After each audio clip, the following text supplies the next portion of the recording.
en el nombre del Señor Jesús, porque así nos dice la Escritura. Todo lo que hagan, sea de palabra, de hecho, háganlo todo en el nombre del Señor Jesús, dando gracias a Dios Padre por medio de Él, en lo que nos dice Colosenses 3:17. Efesios capítulo 2, versículo 20 nos dice: edificaos sobre el fundamento de apóstoles y profetas, siendo la principal piedra del ángulo Jesucristo mismo. Por lo tanto, vamos a hablar en esta tarde para este grupo acerca de lo que es la unicidad, la doctrina que hoy día profesamos, que predicamos y hablamos de ella.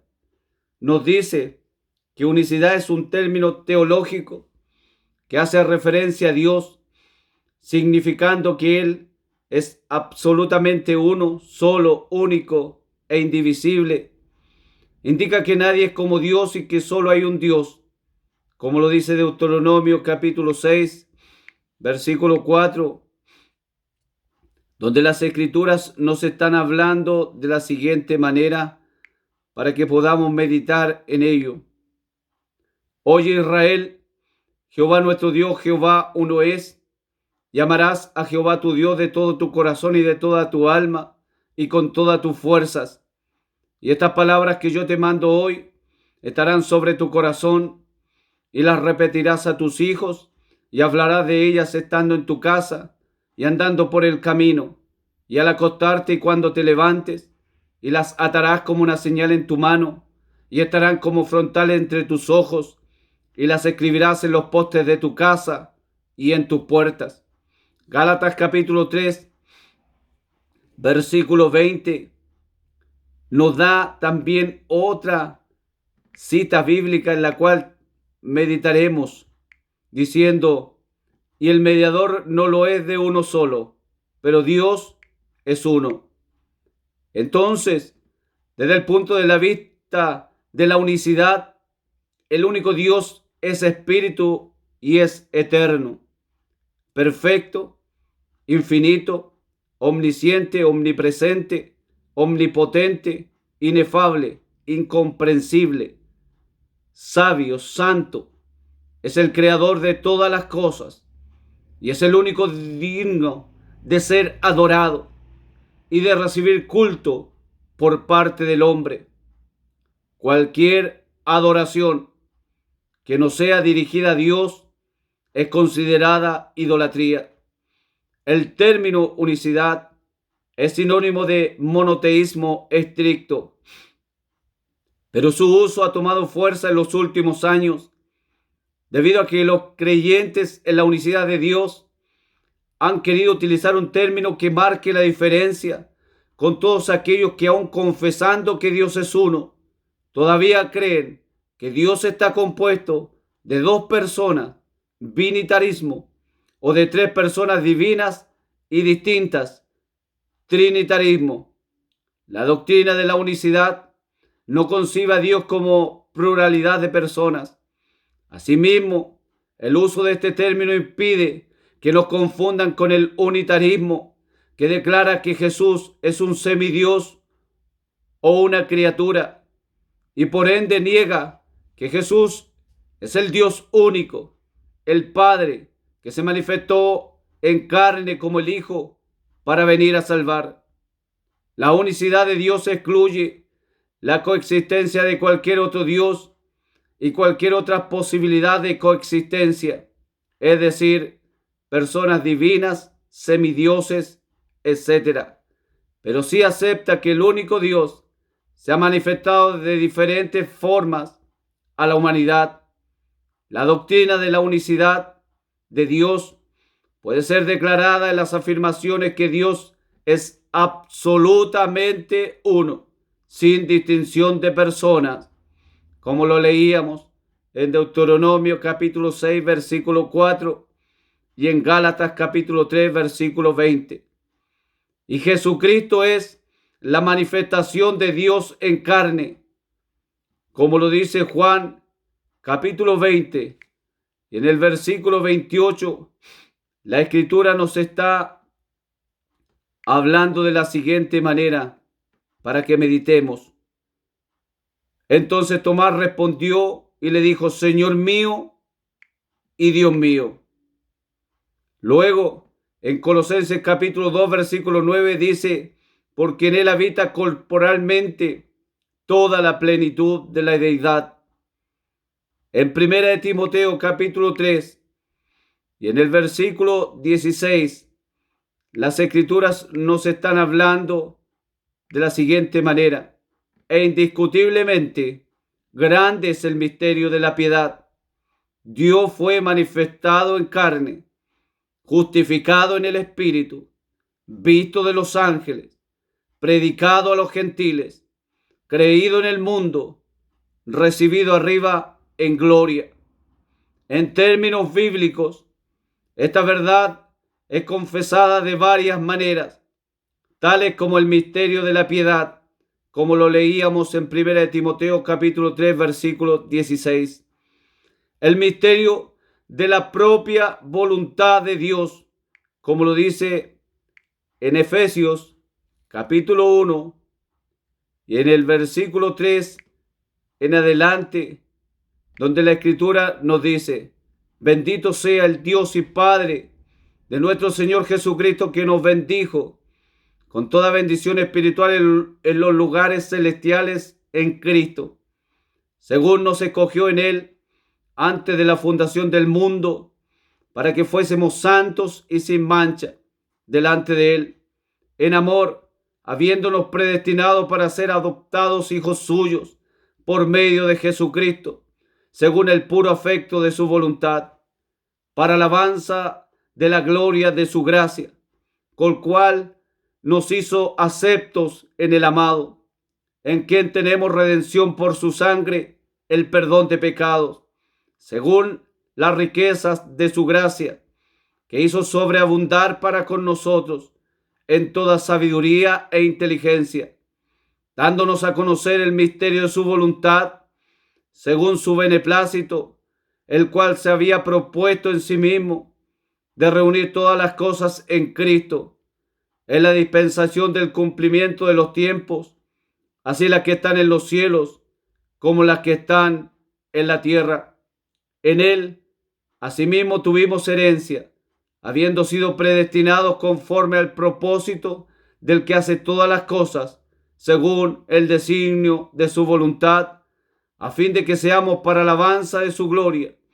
Nosotros, los que primeramente esperábamos en Cristo, en él también vosotros, habiendo oído la palabra de verdad, el evangelio de vuestra salvación, y habiendo creído en él, fuisteis sellados con el Espíritu Santo de la promesa, que es la arra de nuestra herencia, hasta la redención de la posesión adquirida, para alabanza de su gloria. Es lo que nos entregaba el libro de Efesios.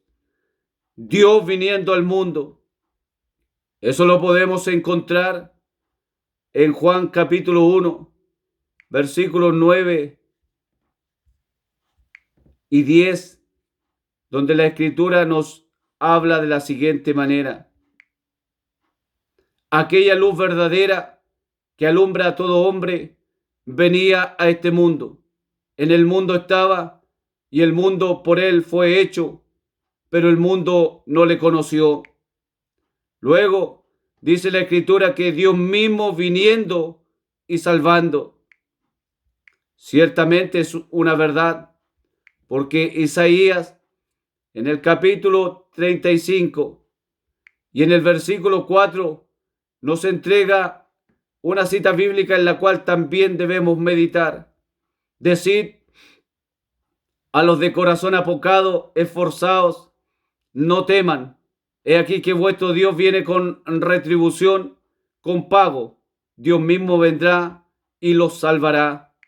Luego, la Escritura nos habla en Isaías capítulo 43, versículo 10 y 11, donde nos dice de la siguiente manera: ustedes son mis testigos, dice Jehová, y mi siervo que yo escogí, para que me conozcan y crean y entiendan que yo mismo soy. Antes de mí no fue formado Dios, ni lo será después de mí. Yo Jehová, fuera de mí no hay quien salve. Luego la Escritura también nos habla allá diciendo en Mateo capítulo 1, versículo 23, y en Isaías capítulo 7, versículo 14. Por tanto, el Señor mismo les dará señal. He aquí la Virgen concebirá y dará a luz un hijo y llamará su nombre Emmanuel. Pero el apóstol Mateo quiere hacer una declaración o una descripción plena en la cual dice: por tanto llamará su nombre Jesús, porque él salvará a su pueblo de su pecado. Esto fue lo dicho por el profeta Isaías cuando dijo que la Virgen concebirá y dará a luz un hijo y le pondrás por nombre Emmanuel. Pero el apóstol Mateo le da el significado diciendo que declarado es Dios con nosotros. El misterio escondido desde los siglos y edades, como lo dice Efesios capítulo 3, versículo 8 al 12. Colosenses 1:28, donde la Escritura nos puede hablar de la siguiente manera en esta hora, en relación al misterio escondido desde los tiempos, desde los siglos, desde las edades. Colosenses 1:28, para decirnos en esta hora de la siguiente manera: a quien anunciamos, amonestando a todo hombre y enseñando a todo hombre en toda sabiduría, a fin de presentar perfecto en Cristo Jesús a todo hombre. El misterio de la fe, como lo dice 1 Timoteo 3:9. Podemos ver aquella manifestación de la gloria de Jehová. Isaías capítulo 40 nos habla en su libro diciéndonos de la siguiente manera en el versículo 5: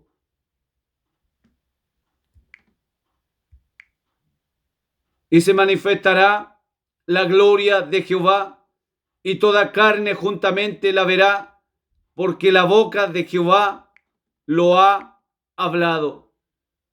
Podemos ver que Dios estaba en Cristo.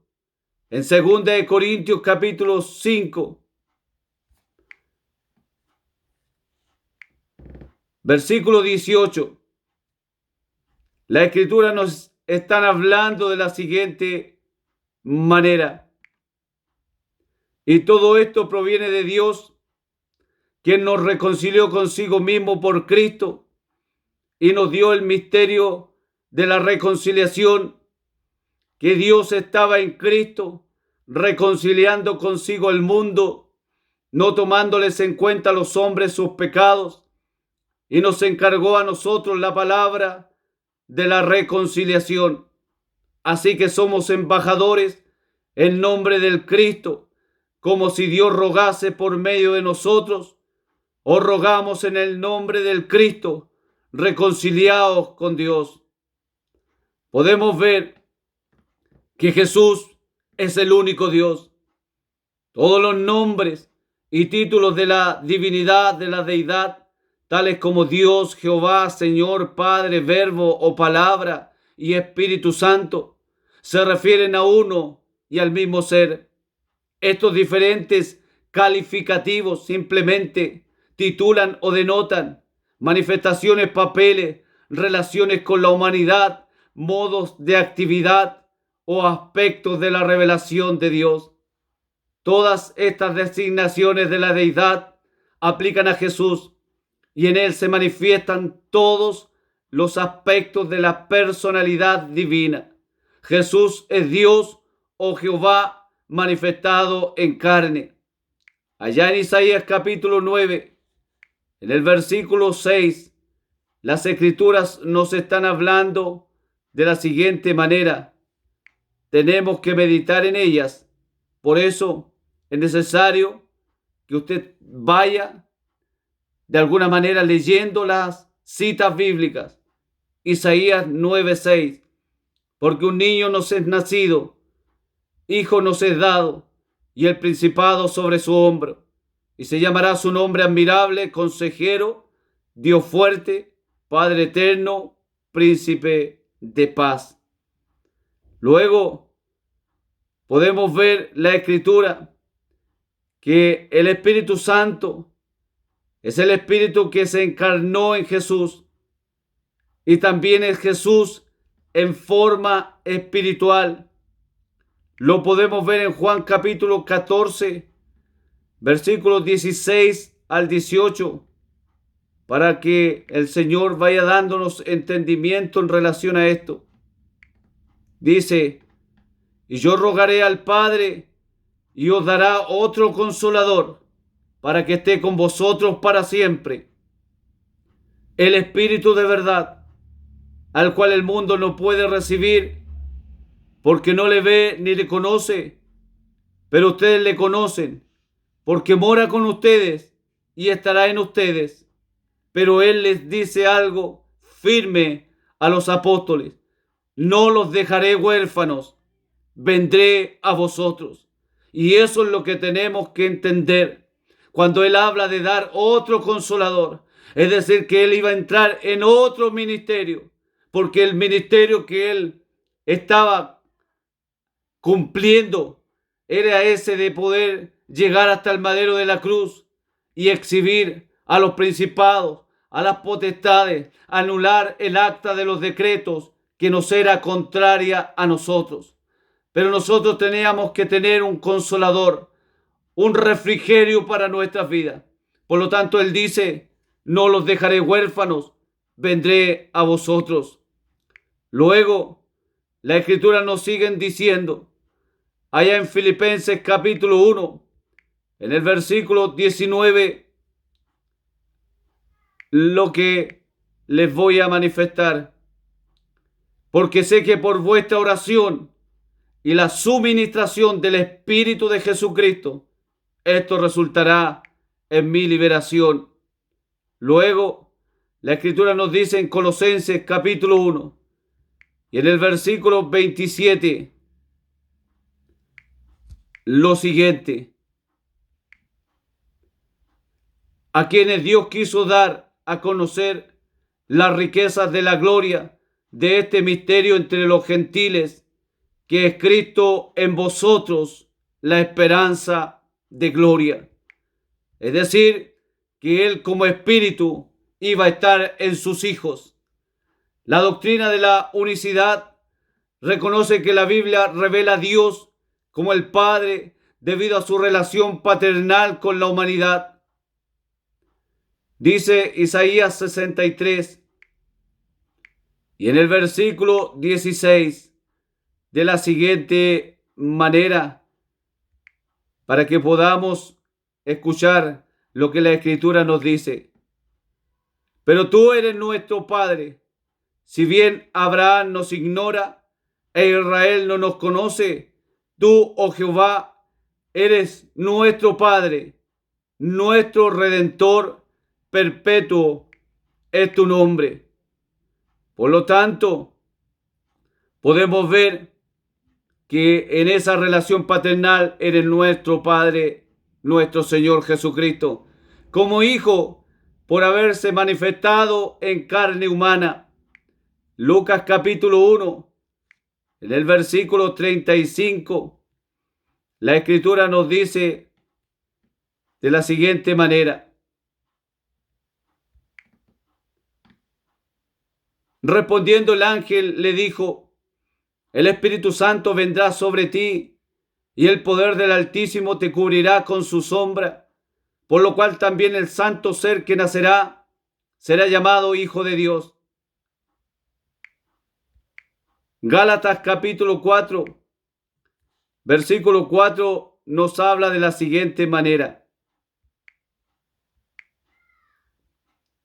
pero cuando vino el cumplimiento del tiempo, Dios envió a su Hijo, nacido de mujer y nacido bajo la ley, para que redimiese a los que estaban bajo la ley, a fin de que recibiéramos la adopción de hijos.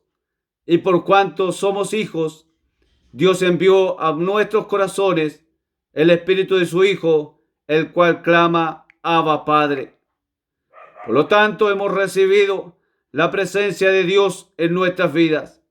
Es importante ir conociendo las manifestaciones de Dios para que las podamos ir entendiendo conforme a Escritura, y que en esta tarde el Señor bendiga tu vida, te abra el entendimiento y puedas conocer, como dice 1 Juan capítulo 5 versículo 20.